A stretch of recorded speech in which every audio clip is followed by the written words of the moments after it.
Party అభివృద్ధి మొదలుపెట్టేసింది. నిజంగా అభివృద్ధి మొదలుపెట్టిందంటే మామూలుగా కాదు. 10 రోజులకే టీడీపీ గెలిచిన 10 రోజులకే అద్భుతాలు, అద్భుతాలు మొత్తం అద్భుతాలు సృష్టిస్తున్నారనే చెప్పుకోవచ్చు.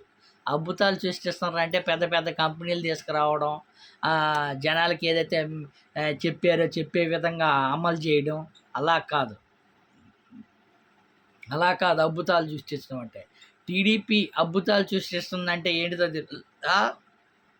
జగన్మోహన్ రెడ్డి గారికి అండగా ఉన్న కార్యకర్తలను, జగన్మోహన్ రెడ్డి గారు చేసిన అభివృద్ధిని నోచుకోలేక, ఇవి భరించలేక ధ్వంసాలు చేయడమే టీడీపీ పార్టీ చేస్తున్న అభివృద్ధి.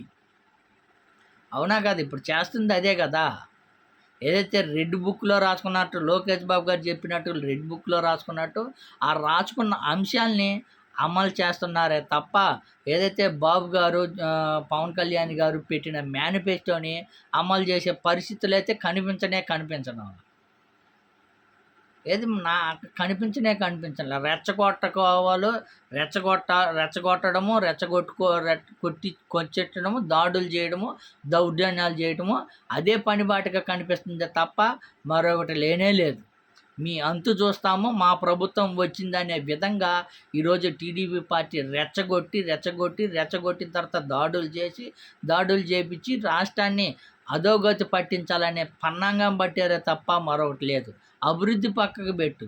అభివృద్ధి సృష్టిస్తామని చెప్పారు, సంపద సృష్టిస్తామని చెప్పారు, కానీ చేసేది మొత్తం విధ్వంసాలు, మొత్తం దౌర్జన్యాలే తప్ప మరొకటి కనిపించలా. టీడీపీ ప్రభుత్వం గెలిచిన 10 రోజులకే ఇంత అరాచకం సృష్టిస్తున్నారంటే చూడండి. మరి పైపెచ్చు మళ్ళీ ఫ్లెక్సీలు వేస్తున్నారు.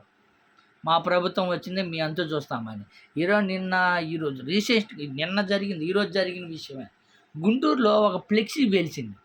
ఏంది ఫ్లెక్సీ అని చూస్తే, కొడాలి నాని నారా చంద్రబాబు నాయుడు గారు బూట్ పాలిష్ చేస్తున్నట్టుగా, కొడాలి నాని నువ్వెక్కడున్నావు